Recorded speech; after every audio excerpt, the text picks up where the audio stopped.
Good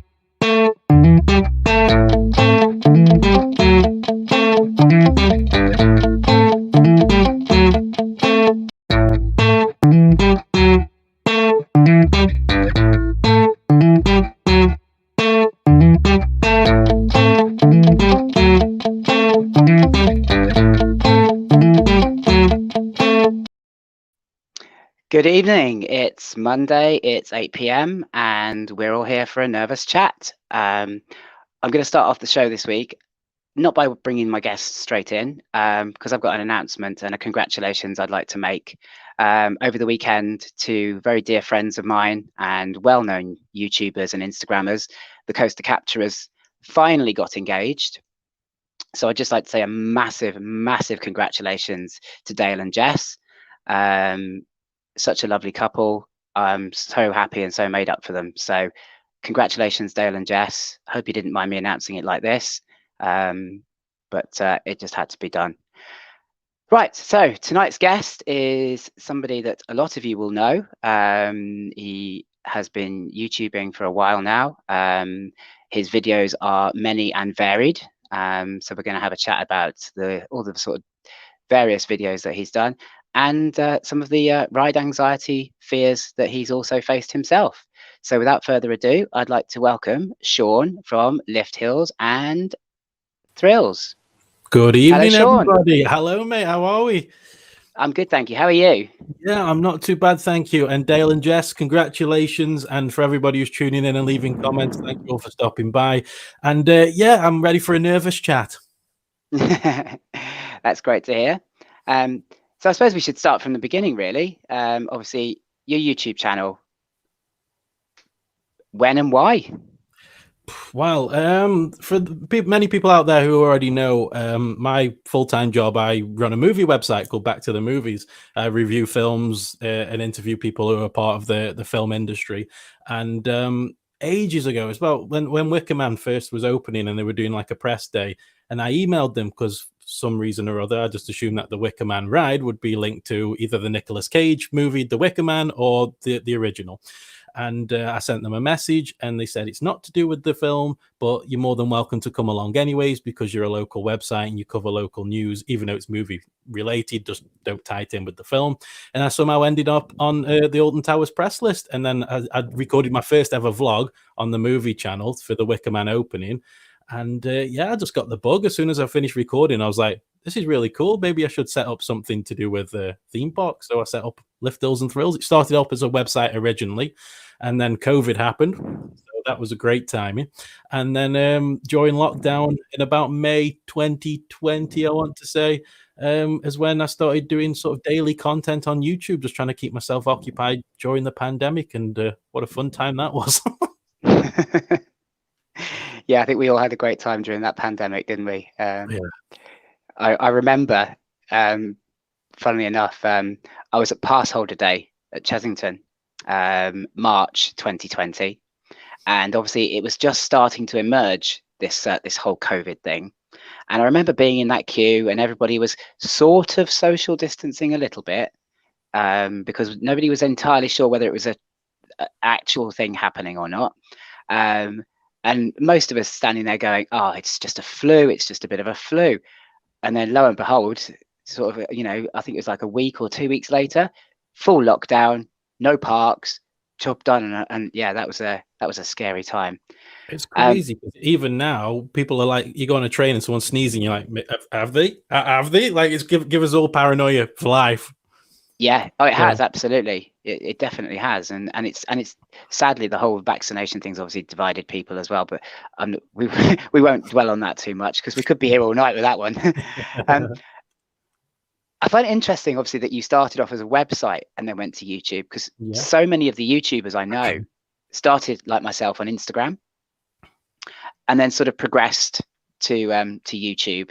So obviously, starting with the movie website.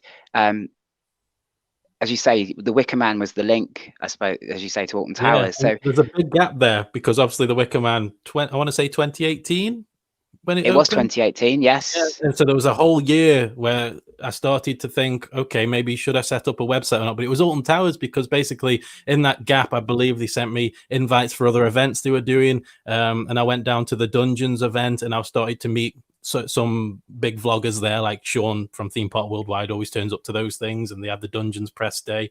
I think a few others were there as well. And I just asked them about how they started and things like that, because I was debating whether to do it or not at the time, but I was still very shy about being on camera. Like, I'd done stuff for movies where I've sat in front of TV cameras and done that, but I feel as though that's easier because I've got the questions in front of me. It's all scripted. I've kind of got that security blanket.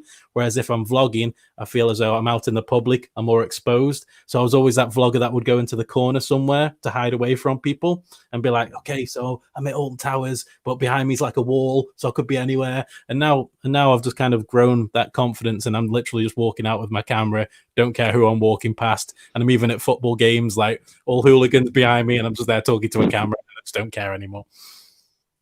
Yeah, do you know, I totally, yeah. When I first started vlogging, obviously, like most vloggers, I wanted to make the perfect vlog. So it was introduction, ride, review of the ride, and and that's how I started off. But as you say, also trying to hide away. If there were too many people looking at me, I'd be sort of shrinking away a little bit. But then I found the most nerve-wracking thing was appearing on Thematically Speaking on the Love to Explore channel, because even with vlogging, for me, if there's something I didn't like, I could just edit it out. Yeah, you know, I had that control, which you know, as you may or may know or may not know, with as an anxiety sufferer, control is a big aspect of being able to manage it. So obviously I went on to Thematically Speaking, and obviously that's live, so there was no editing. I couldn't edit anything, and that absolutely terrified me to begin with. Mike, being the exceptional host that he is, very quickly put me at ease, and then afterwards, obviously, I was like, okay, lives. So then I started doing Instagram lives, and you know, and as you say, but yeah, I remember being that vlogger hiding in the corner, you know, just not wanting to be noticed, because God forbid somebody should come over to me and say, "Oh, what are you doing? What are you filming?" Yeah, and you always get And the now we people in the welcome background that. who like wave and stuff. I was like, oh no, what if someone waved? What if someone come up and said something like, oh god? I've had people swear in the back of my vlogs. I've had hands above the head as they've walked past. It's and it doesn't bother me now. But if they'd have done that to me in those very early days, I don't know that I'd have continued. I think I probably would have been put off by it and gone, okay, maybe not, can't do that. But yeah, it's now I chase people who do that. If someone's waving in the background of my video, they clearly want to be noticed. So I'll turn around and like run after them. It's like, what do you want to say? Just say whatever you need to say. Like, yeah. It yeah, never makes the final cut, of course, because it's always like abuse. But I still managed to get away with it. Yeah, as you say, it's because those people are generally the most interactive, aren't they? Yeah. If they're brave enough to come in and jump across the back of you, chances are they'll probably talk to you as well. I have sort of noticed that one myself. So obviously, as you say, theme parks then became a thing, and you know, obviously, you can tell from your vlogs that Alton Towers is your home, or second home, shall we say? Yeah. And you know, but I mean, obviously, there's quite a lot of interesting videos that you've made. I remember watching. I can't remember when it was I first saw it now, but the one you made about how to work the queue times at Alton Towers. Yeah. You know, because and it's quite funny that everybody seems to have a different idea about the best way to work the queue times at Alton Towers. It's always the same, man. It's like, that's what I said. The first thing I said as soon as I posted the video, I was like, everyone's gonna have an opinion because everyone's got their own method of doing it. You know, mine isn't the one be all end all. You know, I literally, I think I posted at the top of the description or the comments, like, leave your own sort of method below so that we can try different ones out. You know, and that video did like very, very well for my channel at the time. I was struggling to get, I don't know, 500, 600 views on a video, and this one just kept going and going and going. So it's really cool to see everybody's sort of methods. Like, some people ran straight down to the Smiler. I'm like, yeah, great, you've got a ride on the Smiler, but what about all the other rides that you've just stacked up on queues? Like, Nemesis will probably have a queue by now. Galactica, what are you going to do now? Is the Smiler worth sacrificing those two rides? Why would you go that way instead of this way? It was just nice to get that feedback from people of how they sort of did it at Blackpool Pleasure Beach, but it's a bit more difficult at Pleasure Beach because everything's so close together. With Towers being a big park, you've actually got the option of directions in which to go in, whereas Pleasure Beach is just like, right, it's all there, like, what are you going to do?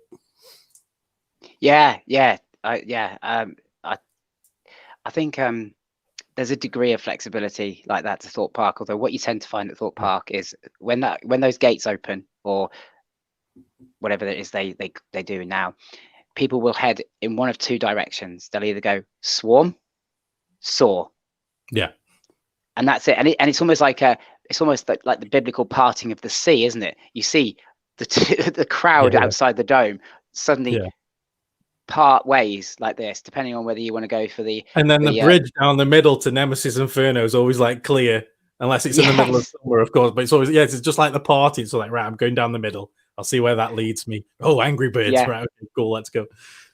Yeah. Oh, yeah, absolutely. They're the people that you always see looking a bit disappointed at 10:05, isn't it? Where they think they've jumped the queue somehow and actually realise you've got to the Dodgems or as you say, the 4D cinema, Angry Birds. I remember we stayed over I think it was last year. Me and a buddy stayed over, and you do the breakfast, and they give you early access to the park, but they hadn't opened the park by then. So we were all kind of stranded with general public as well. So it's like, I don't see the benefit here. So I was like planning my whole day. I was like, right, we'll go here. By the time everyone comes in, we'll have done like 3 rides. But I didn't realize that they kind of kept everybody by the other side of the dome. So it's a bit. They've actually changed that now.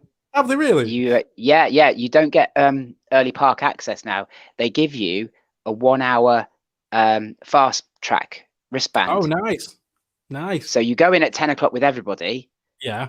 But you've got fast track for an hour.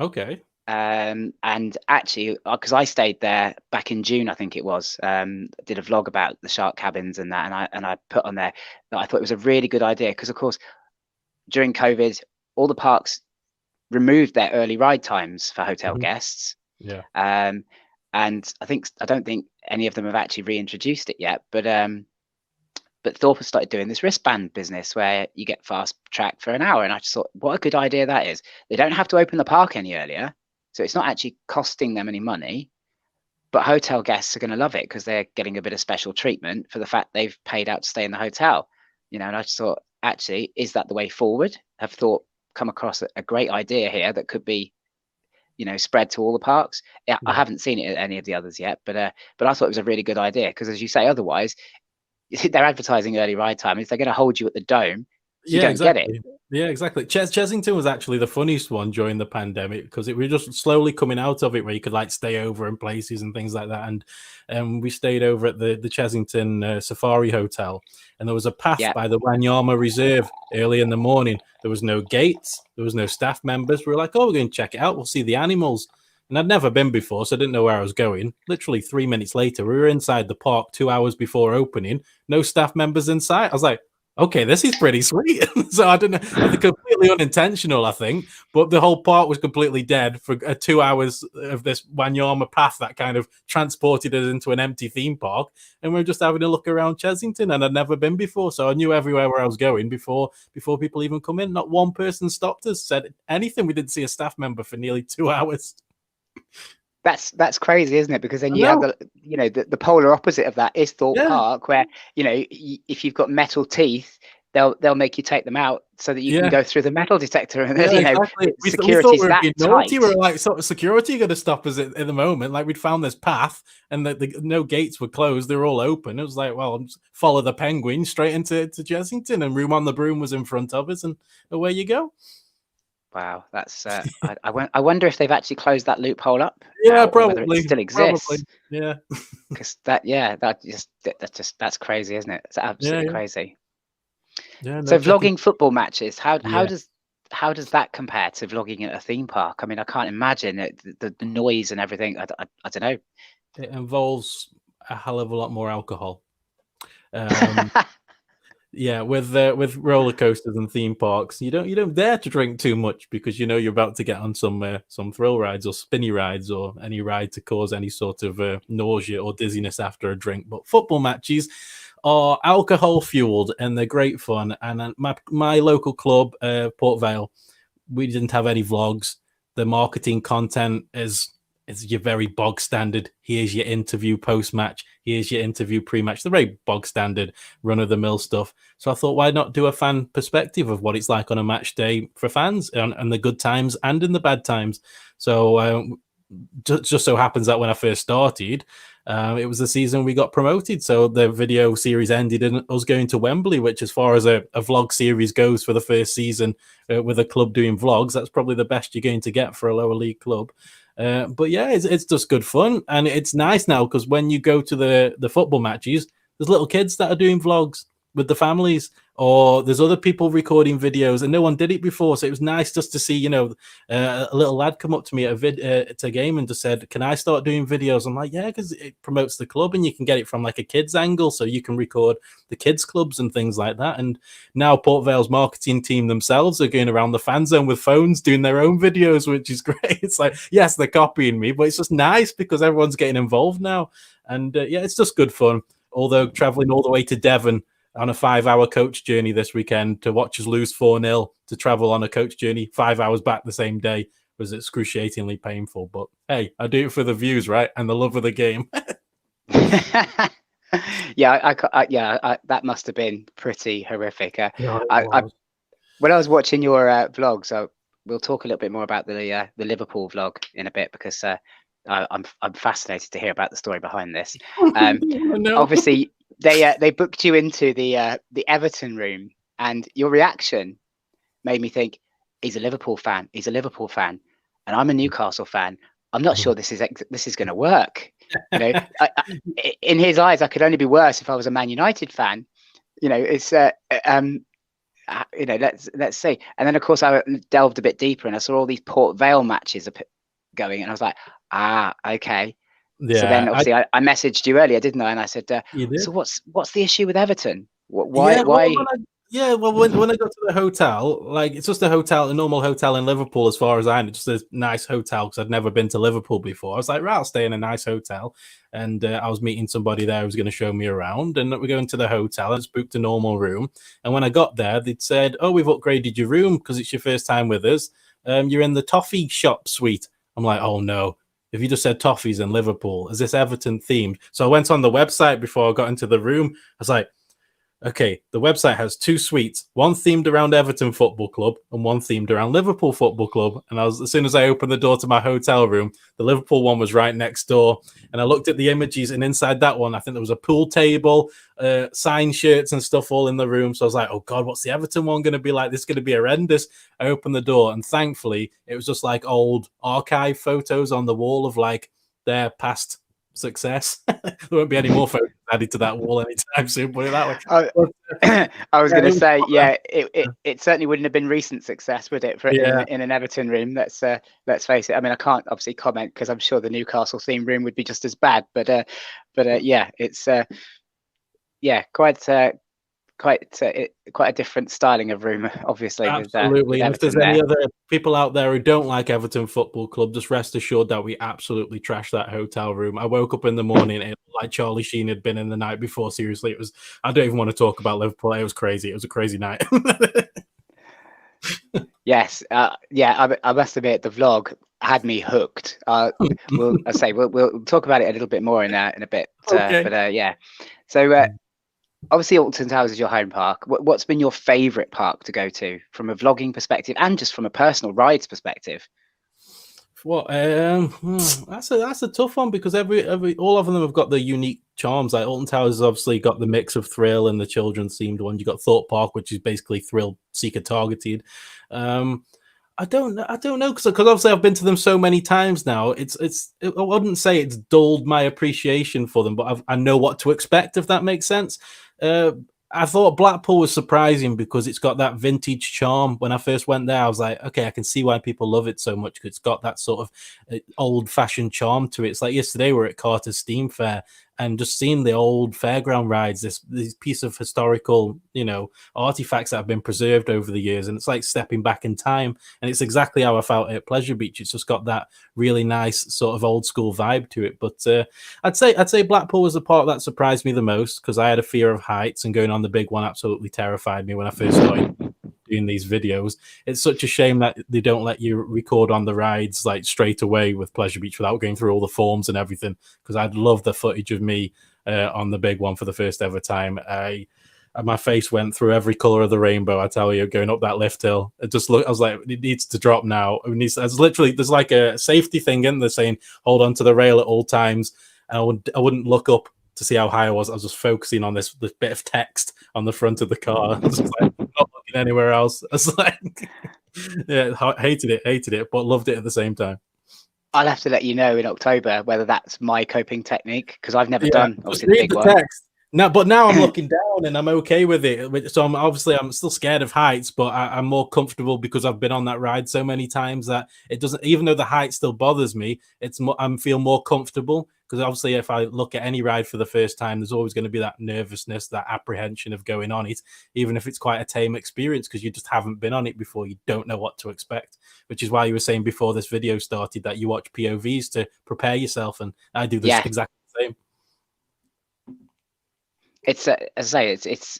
I must admit, when I invited you onto the show, I wasn't aware that you suffered from fear of heights like I do, and anxiety. And so actually, that's because that's a lovely coincidence that that I've just sort of plucked you out of the air and actually found somebody else who suffers like I do. Yeah, exactly. I like facing the fear. I think I never did. I think my first roller coaster ride was when I was like 12 or 13. As the Corkscrew at Alton Towers. That was the first coaster I'd ever been on.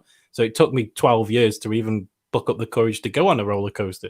Not that a 1-year-old or 2-year-old Sean's going to be going on any coasters, but you know what I mean. But it took me all the way to high school to actually go on this ride for the first time. And then after that, even though I was still absolutely petrified, even now just looking at Oblivion, it scares me. It's got that intimidation factor. Been on it hundreds of times, and I still look at it and I still don't feel secure in myself to ride it. But I like facing the fear. And the one thing that I wanted to do with the channel, because I'm an absolute lunatic, was to do the zip line in Wales off the top of the Snowdonia cliffs, the slate cliff. Yeah. So I did that, and absolutely petrified. But thankfully, I had a camera dangling in front of me, so I had the focus. So I didn't need to look down, didn't need to look around me. I just looked at a camera, and it kind of made me, sort of more warmer to the idea that I was going to be feet on the floor very, very soon, as long as I just keep staring at this camera. But I was in a Superman morph suit. It was freezing cold, and it had ripped in a very certain place, so I had a draft all the way down. It was great. It was a great day. And that cold Welsh wind is cold. Yeah, we were driving up to because we went 2 weeks before, and we went on the first zip line. It's like a little practice one they put you on. Now, it's still very high, very, very high. But when you're going across, all I could hear in the background was thunder. I was like, oh no. It's like, and when we got off the zip line, turned around, all these black clouds were coming in. I was like, we're not going to be able to go to the top of this mountain. But the truck tried anyways. Then the torrential rain come down, and the driver got a call to say that the line at the top of the mountain was shut. It was shut. See, I'm nervous talking about it. I'm struggling with my words here. But then 2 weeks later, they invited us back. And we did the test line and the line at the top, but it started raining again. So coming down on the line was like, and you could feel it going down, and it was horrible. It was horrible.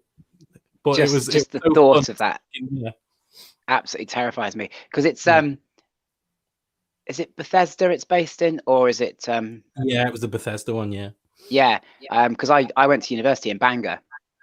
Okay. So I know that area quite well, and I know that quarry, and I know the height and the depth of the quarrying that went on there, and just, I mean, some of the other Instagrammers and that will tell you they've been trying to get me to go on the Sky Ride, the cable cars at Alton Towers. Okay. I refuse to get on it. I can't face it. Oh, he's a popular man. See, that's what happens when you do a live interview, right? Here we go. Call muted. Done. Bless you. So for me, I won't even get on that. I've totally refused.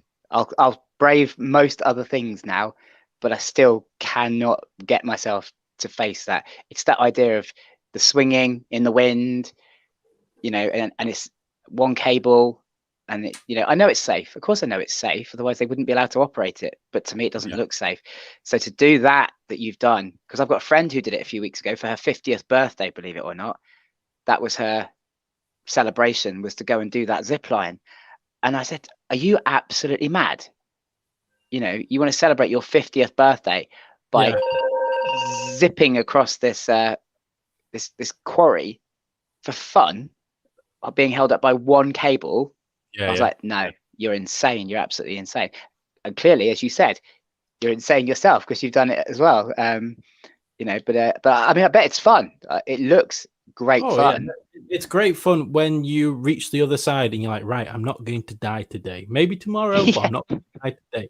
So that was the one bit of relief. But literally, like landing at the other side, looking back at where you've come from, it's like, wow, okay, did I just really do that? Like, you don't believe it. It's like, did someone else just do that? Because it's like you look back, it's like, whoa, that's quite a distance. Yeah. Oh, yeah, it is, isn't it? And doesn't it reach some ridiculous speed as well? Yeah, I'm not entirely sure what speed, but I know it's close to 100. So it's like a little bullet flying down there, but it doesn't feel like it doesn't feel that fast. Like you go on stealth or return, that feels quicker than the zip line. But I mean, if they say you reach that speed, then yeah, whatever. Yeah, I maybe I'll do it one day. I don't know. 18 months ago, I said I'd never get on a roller coaster, and now that's all changed, and so maybe I will one day. I'll make a trip back home to Snowdonia and maybe give it a whirl. But so obviously, as we were saying about more recent vlogs, you've started vlogging golf. I noticed. I've got a little video that I've snatched from your recent vlog that I've got to show people because it absolutely had me in tears. So just bear with me on this one because I've got to show this. How much do you believe? How much? I'm just looking at the condom machine. I believe that you can do it. Maybe. Safe sex. Safe sex, very important. Okay, get into it. Yeah, let's go. Oh.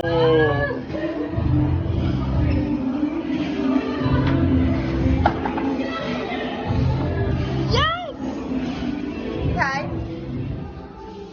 Get in the shit. Where is he? Hey! Hold him. I was in absolute fits. I mean, that looks like the craziest crazy golf I've ever seen. And I hope there wasn't any kids watching. That language is terrible. Whoever was on that video saying that language, terrible. It's what we were saying earlier, isn't it? About people in the background swearing their heads off. It's awful. Absolutely awful. I mean, I put a parental advisory at the start of that video just in case, because in that video there was swearing, toilets, some makeshift crack den, and a hole full of sex toys. Yes, it was a mental crazy golf play. Ghetto golf. It's now called Golf Fang, like Vampire Fang. And so they've changed the name, but they're in so many different locations that I didn't know about, like Manchester. I think Sheffield's got one, Nottingham, Liverpool. I think they're building one in Leeds, and it's the best crazy golf I'd ever experienced in my life. It just blows everything else out of the water because it's genuinely crazy. The theming's incredible, and it's just so wacky. And like, there's a bar inside that you can go around and take your drinks with, and like food you can take around with. It was unbelievable. I've never been in anything like it. It was such an experience. Yeah, I mean, I must admit that I started watching it thinking, what the heck is this? And then as it went on, hole by hole, I was thinking, this is absolutely immense. I love this crazy golf. This is super crazy golf for adults, obviously only for adults. And as soon as you get family to play, signs in over 18s only, I was like, okay, what are we in for here? And then just everywhere you look, it's just craziness. And it was such a good vibe. Everyone there was so lovely, so friendly. Cocktails were a little bit expensive, but after about 5 of them, you don't really care what the price is. You don't even know where you are. But it was a good experience, a really good experience.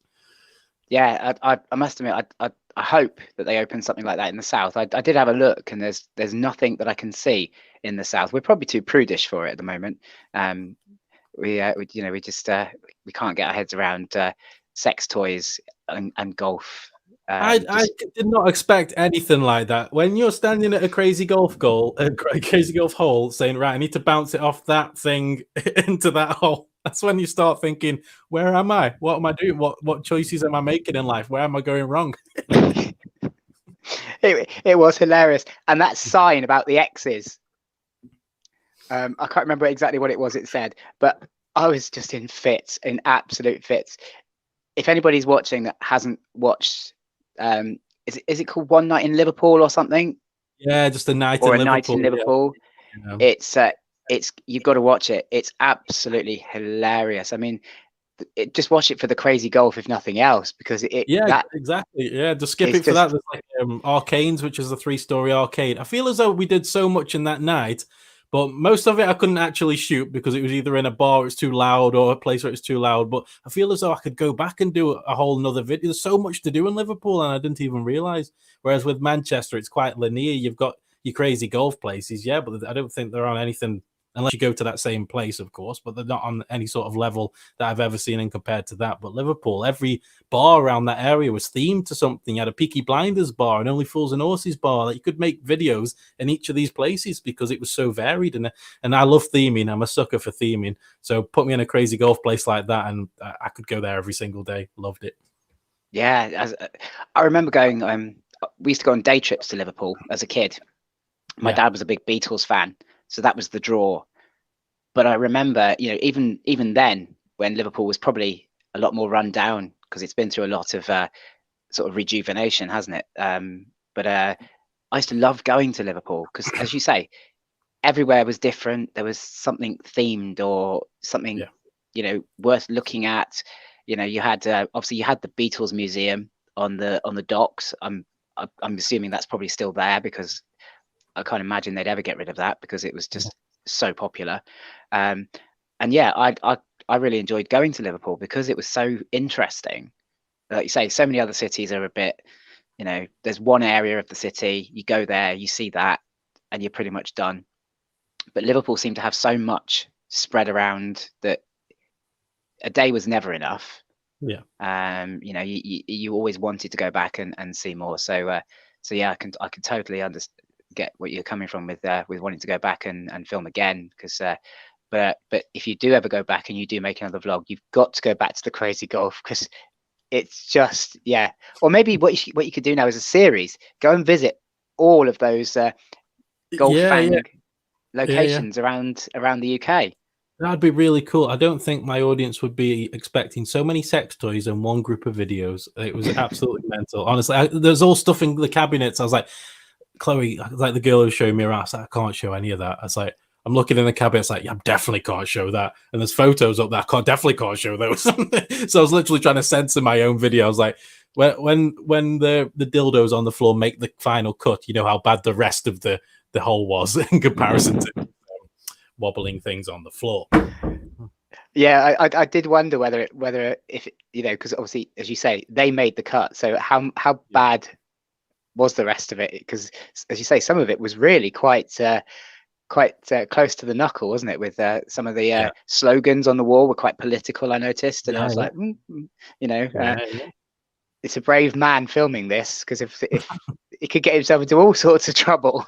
The thing is, though, hilarious. Mate, the thing is, though, with and the people who watched my videos, if they see the parental advisory, so hopefully if parents are watching, that gives them a good opportunity to get out of there immediately. But in terms of like appeasing my content to Karens, as a lot of people seem to do, or I know, it's like, I'm not one of them. I'm never one of them, and I never will be one of them. I just love having fun with my mates, and you can tell from the Veil videos, trying to bring as many people in as possible. The video's deleted now, but heck, I even recorded a first date once. We went to London for a screening, a premiere screening. I was like, sorry, let's make a video. It's just something different, just something. The theme park people, it's all very copy and paste in a lot of the videos when I first started the channel. It's like, right, we've gone to Alton Towers today, and then the next week they'll bring out a video. Gone to Alton Towers today. Is that same tree that I shot last week? It's still there. Oh, like and subscribe. It wasn't interesting content for me. So anytime I try and go to a park, and I've already been, I'll try and spice it up a little bit. Now, I don't go too crazy off the mark, but I think my top end was going around in a mobility scooter after my surgery. I was like, right, what's a mobility scooter experience like at Alton Towers? I saw the guys at Top Gear driving around. I got envious because I've got a medical condition and I can't drive, so I'm not going to be driving cars around anytime soon. So I'll drive a mobility scooter instead and live that Top Gear life. It's just downgraded a little bit. That's brilliant. Yeah, because I imagine a theme park on a mobility scooter is probably quite an experience.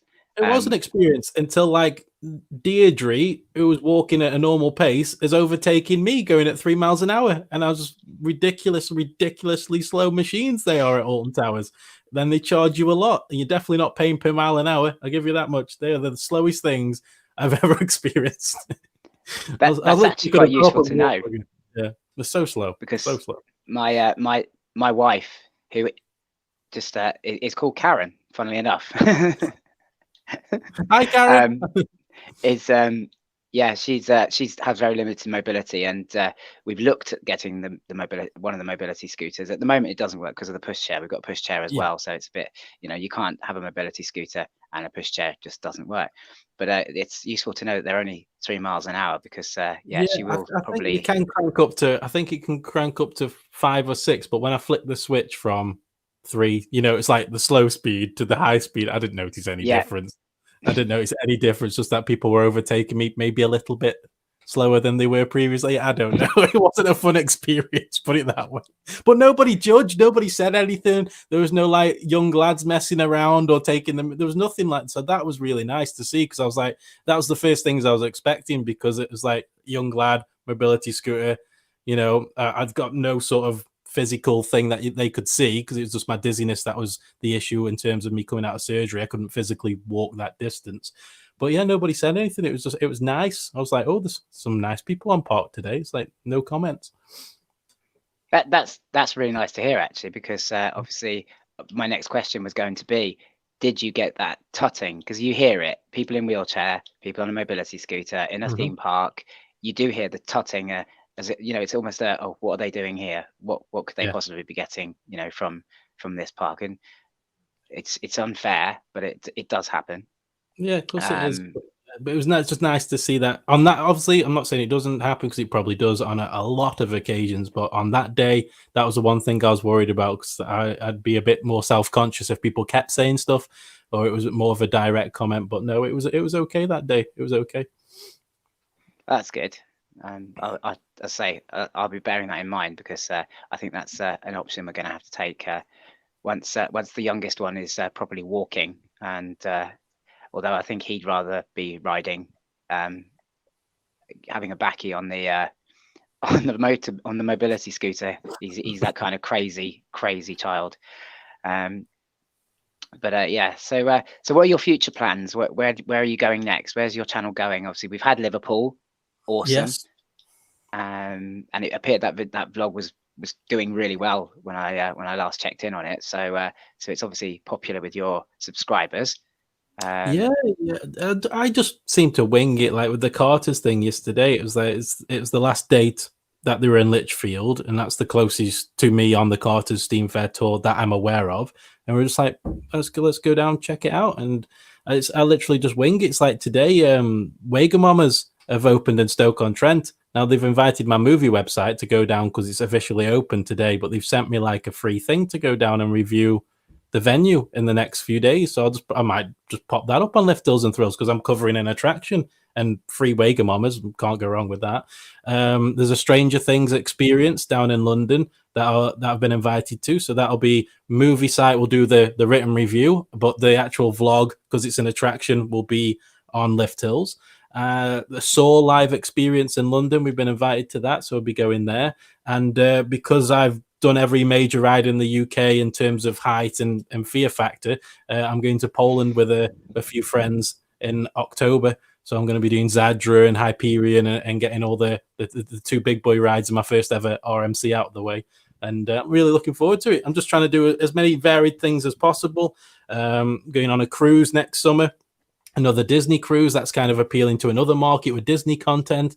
And yeah, I just wing it. Honestly, I just wing it. And obviously, if I get invited to events because my movie page is big, I try and tailor that content to Liftles and Thrills. Because at the end of the day, if I'm visiting an attraction, if it's movie themed, I can do the written side on one website and actually show people on Liftles and kind of blend them together. And at the end of this month, I'm going to Great Yarmouth with someone I've never even met before. She was just like, "Do you want to go Great Yarmouth?" I was like, "Yeah, cool. Never been to Joyland, never been to Pleasurewood Hills, never been to Great Yarmouth Pleasure Beach. Let's do it. It'll be crazy. It'll be fun. Alcohol will be involved. So it'll just be another crazy, spur of the moment video. And hopefully people enjoy it as much as I love making it and obviously experiencing it." Yeah, absolutely. I mean, I must admit, I'm looking forward to seeing more of your videos. Especially, I say, Liverpool has set the benchmark now, Sean. You've just got to keep going from there. It's don't make me live this life. Don't make me live this life. Don't.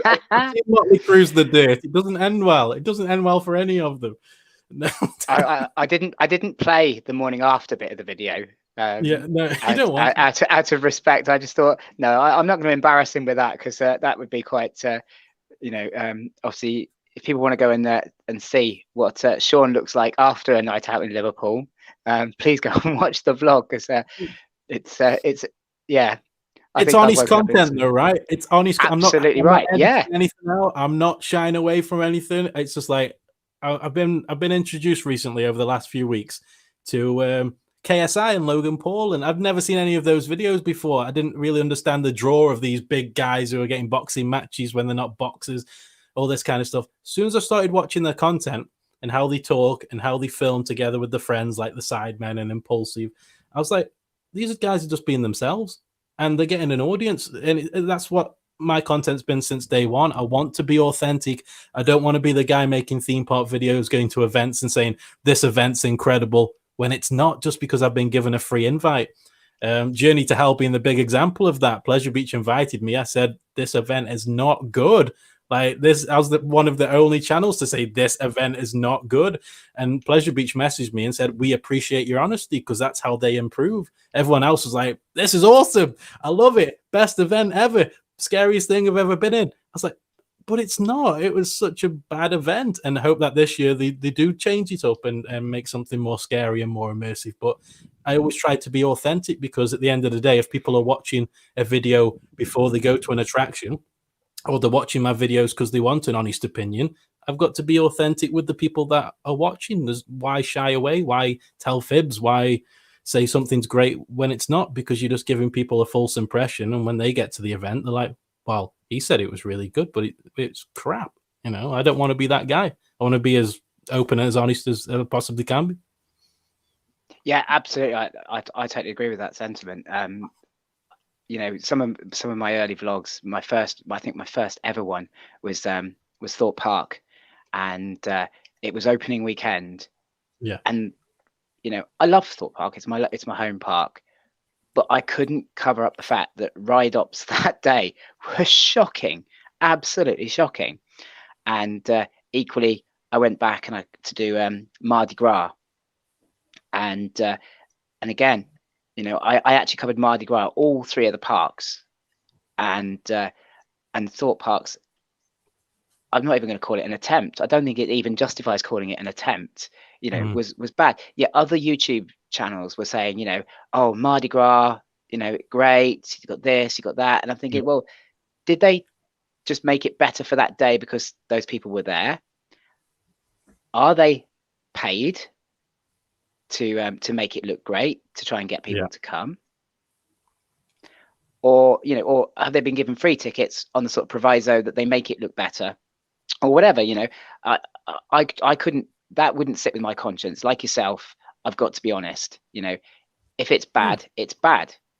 And I think there's a responsibility almost as YouTubers, isn't there? That if we start making things look better than they are, ultimately it's going to cost the channel, because, you lose loyalty and you lose that faith that you are presenting an accurate representation of what's going on. And I think you're absolutely right with that. You've got to be honest. You've got to, if it's bad, it's bad. Say it's bad. But what I have done each time is that every time I've done a vlog where, you know, the park's been bad, I've made a point of going back within a short space of time to see whether I just caught them on an off day or whether it is actually bad. Yeah, I did that with Scarefest with the mazes. Like, so one maze we went through, there was hardly any actors. Then on a weekend we went, and it's like it was packed full of them. Completely different experience. So obviously, with things like that, it makes sense. But when you've got, I think the one thing that sticks out for me is park vibes at Thorpe Park.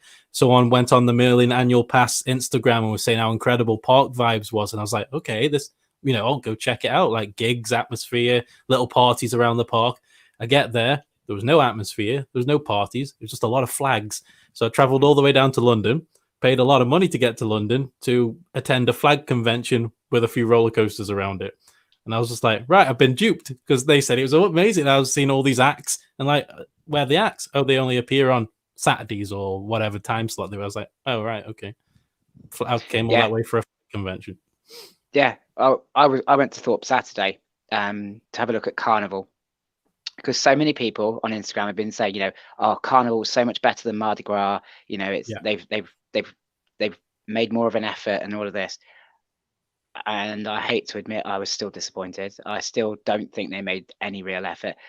It was a Saturday during August. You would have expected it to be in full swing. Well, we had to go and look for it because apart from flags, as you say, the flags were out. With Carnival. Oh, they got them back, have they? Got to make the most of those flags. Woo. Yeah. But the actual Carnival was hidden behind Rush, the main sort of Carnival stage, and we only found it because we went to do Saw, and you know where they have the Scarecrow's Scare Maze walkthrough. There was a sign on the gate there that said Carnival this way opens at 12 p.m. And that's the only, you know, that's the only. That's how we found it. And then we sat down on the benches and we had a mime act trying to do a magic trick with cards, which, believe me, is a very difficult act to do because she couldn't tell us what she wanted us to do. So she was trying to convey what she wanted us to do without using any words. And we were all sat there going, what do you want us to do? What do you want us to do? And she kept tapping these piles of cards. And I'm thinking, I really feel for you because I bet you just want to say, pick a bloody card, please. Yeah. You know, yeah. And we did Bozo's Breakout of Bozos or Bozo's Breakout, whichever one it is. And somebody said to me, you know, oh, it's amazing, sort of semi scare maze. You know, it wasn't too bad. It was tamer than Fright Nights, but it's still got that element. I'm not a scare maze fan, so I wanted to do it to kind of harden myself, steel myself ready for Fright Nights because I want to do scare mazes this year. And they was like, oh yeah, you know, there's 3 or 4 actors in each room, and it's, you know, and it's really, really good. 1 actor in each room. I could predict where they were going to jump from.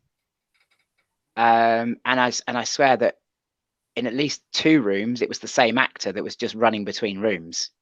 So it wasn't even separate actors. And I was really disappointed. I was thinking, oh, you know, I really wanted this to be a great experience, and it wasn't. So, you know, and I've made that known, and because I can't not.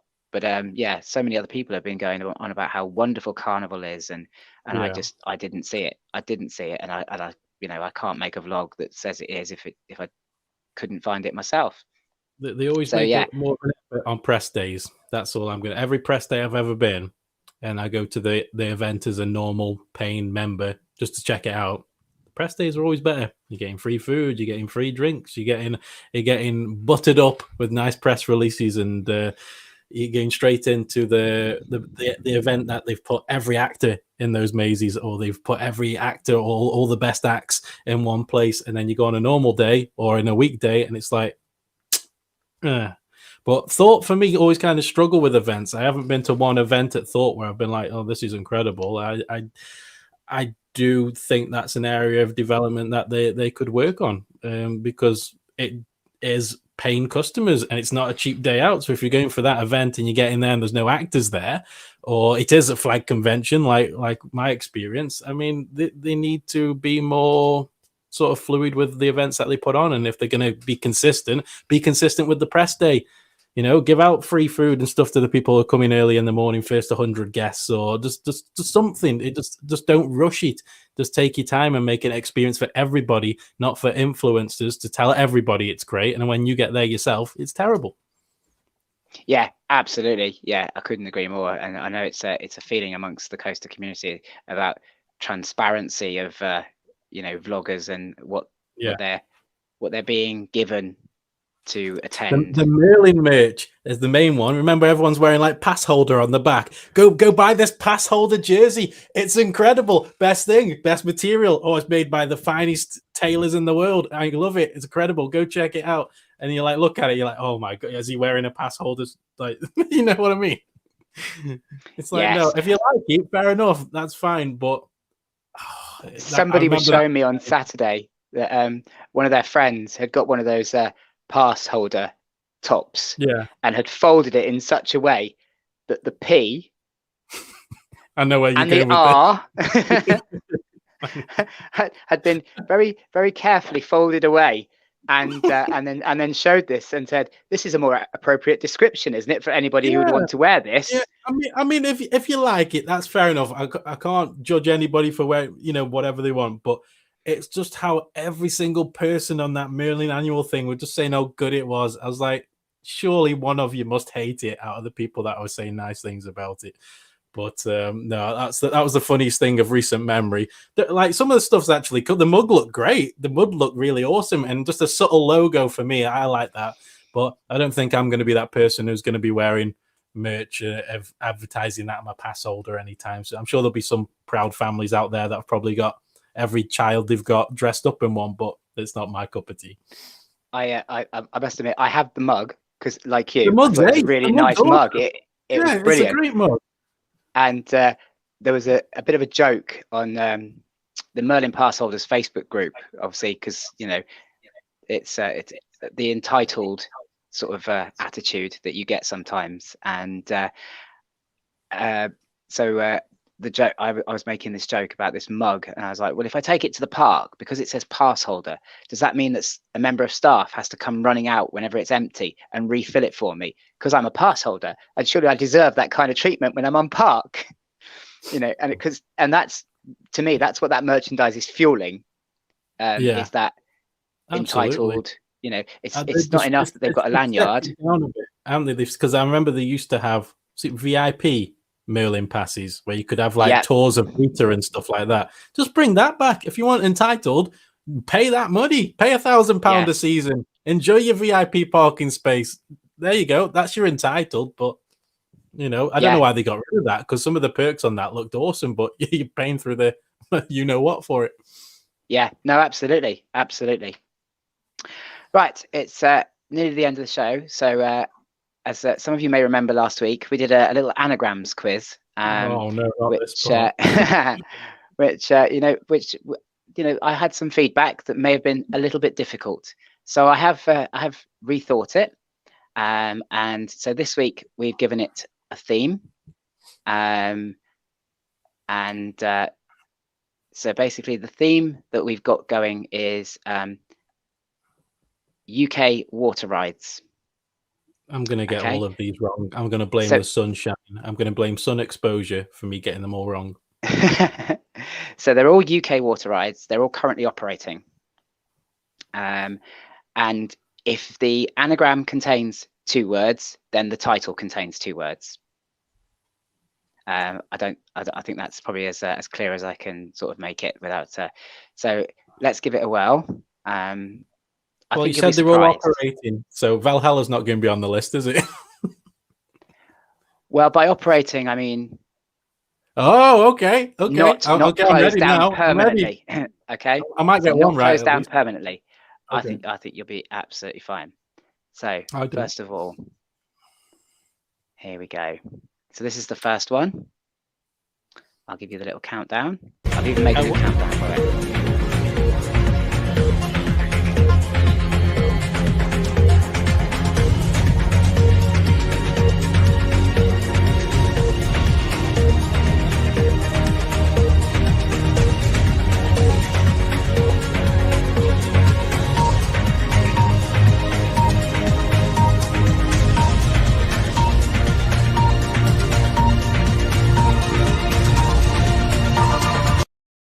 rocket something. I don't know. I'm getting confused.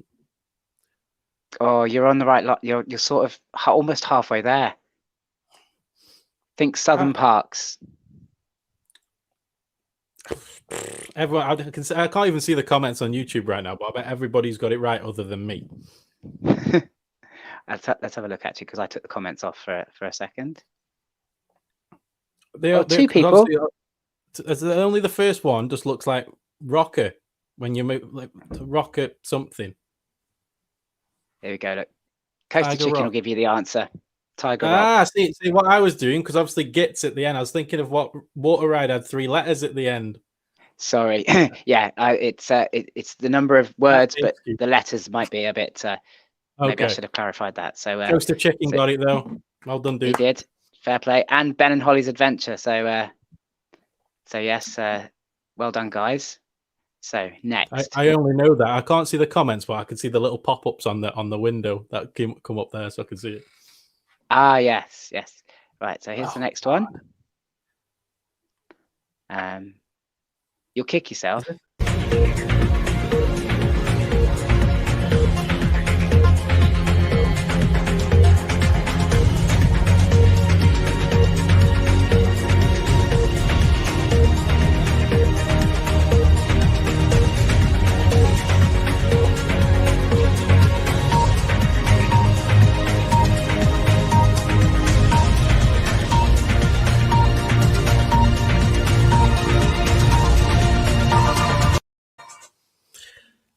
The look of like blankness on my face should give you an indication that I've never done anagrams before in my entire life. Is this another Southern Park?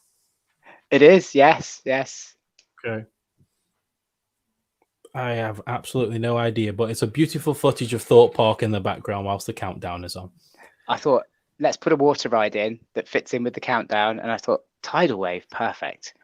Beautiful water ride. But no tidal wave as Alistair Flip. No.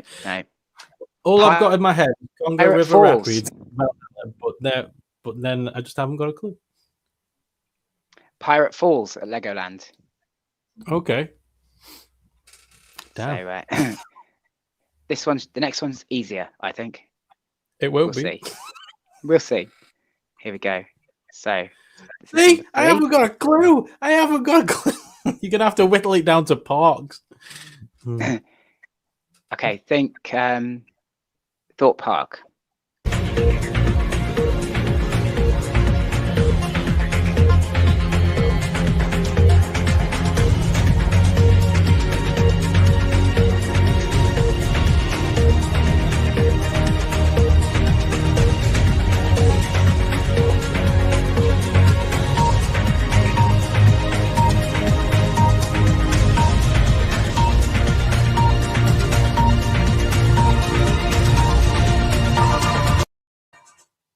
At least I got one right. Just the one. Sorry, what's your answer for this one? Tidal wave. It is tidal wave. Fantastic. It occurred to me after I'd set the anagrams. Then I made obviously that VT, and I was thinking, I've actually made a VT that features one of the rides in the thing. Yeah, it's the same as, I mean, you give me any sort of anagram or anything like that, I'll go blank. I'll forget every ride in the country. As soon as you said Thorpe Park, I was like, okay, I know the rides there. It's a bit easier. But even with Legoland, I would have never gotten it. I've only been like twice in my entire life, so I would have never gotten that. Bless you. Yeah, I must admit, it's not a park I frequent very often. I find it quite boring. But okay, Chessington. Think Chessington.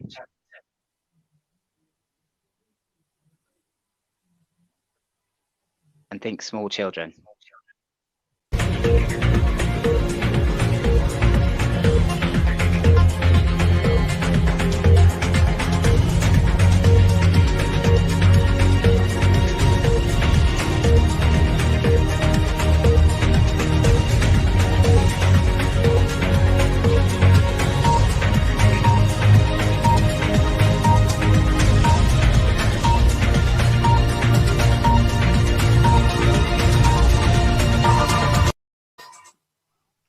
Any ideas? River rafts? Yay! Brilliant. It is. Coastal Chicken got that one as well. It's Yes. that little kids ride that gets you absolutely soaked. Yeah. Tiger They got Rock, nothing. cool ones there, haven't they? They got some really cool stuff, little water rides and stuff. Yeah, Chessington is one of my soft spots. It's just the theming. I don't like how busy it gets, but it's a park that I can just appreciate. It seems like it's the park that Merlin focuses more on in terms of theming, and it's a park that I can go to and be like, Merlin have made an effort with this park, which is more than can be said about other Merlin parks. Yeah, no, absolutely. And what we were saying about the festivals and things. Yeah, you want to see how to do a festival, go to Chessington.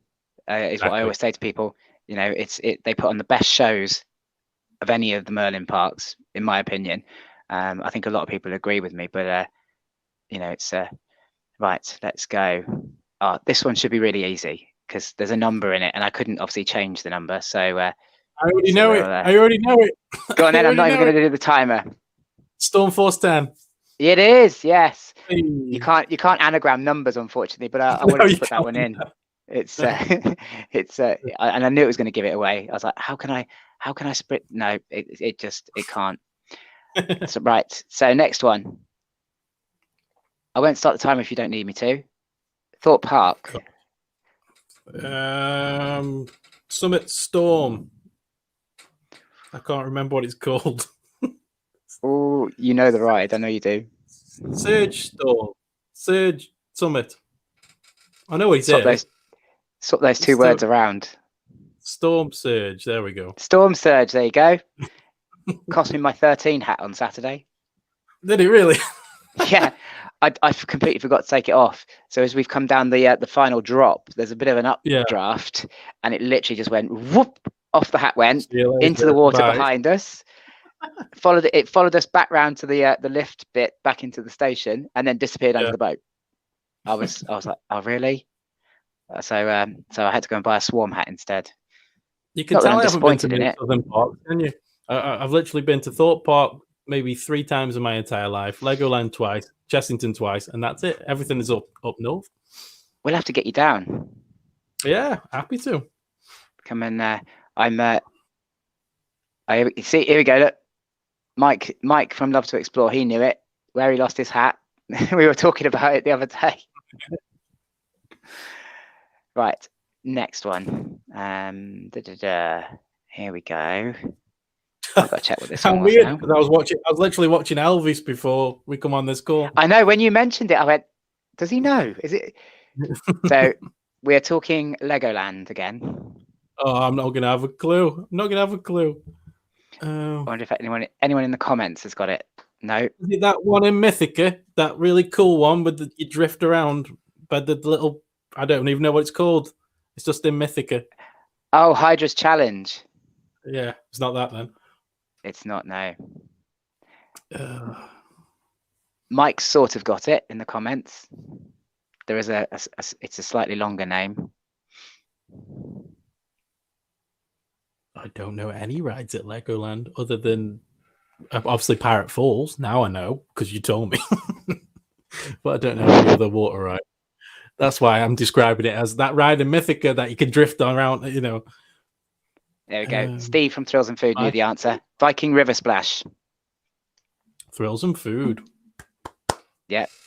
It's one of the better rides at Legoland, if I'm honest. But it hasn't been operating this year. I don't know whether it's because of all the safety factors around Drayton Manor as well, or something. Maybe somebody's more enlightened than I am. But yeah, for some reason, it's spent a lot of this season drained and not operational. But I'm hoping it comes back. Mike's criticizing my lack of countdowns. I'm sorry. Okay, so where are we? Okay. Failing horribly in my case. Failing horribly. So here's the next one. Flamingo Land. Lost River Ride. Oh, I didn't even get a chance to start the timer. Well done. It's the countdown guy. I did it for that dude. Brilliant. Well done. See, and you said you were no good at anagrams. Well, I'm slowly getting. If I know what park it's in, it's fine. If you're just giving me that and said what ride is it, no, I haven't got a clue. So thanks for helping me out. The next one, I'm not going to have to tell you what park it is. You'll just get it. You'll get it straight away. Okay. Valhalla. There you go. See, do you know what? You don't even need a timer. Don't even need time to think about it. And the last one, this one could prove a bit trickier. Oh, God. This one is from West Midlands Safari Park. I'm going to put time.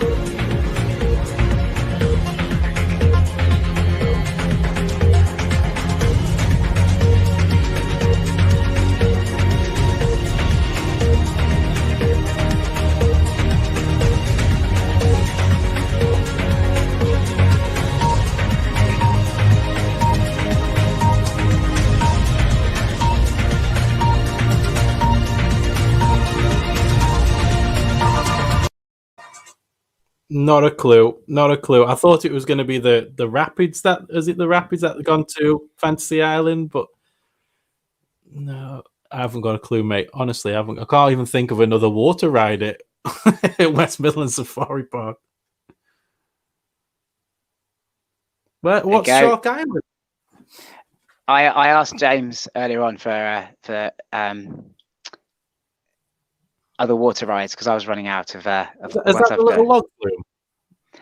I'm guessing it is. James, can you enlighten us as to exactly what Shark Island is? Yeah, and the rapids they moved away from to Fancy, not Fancy Island.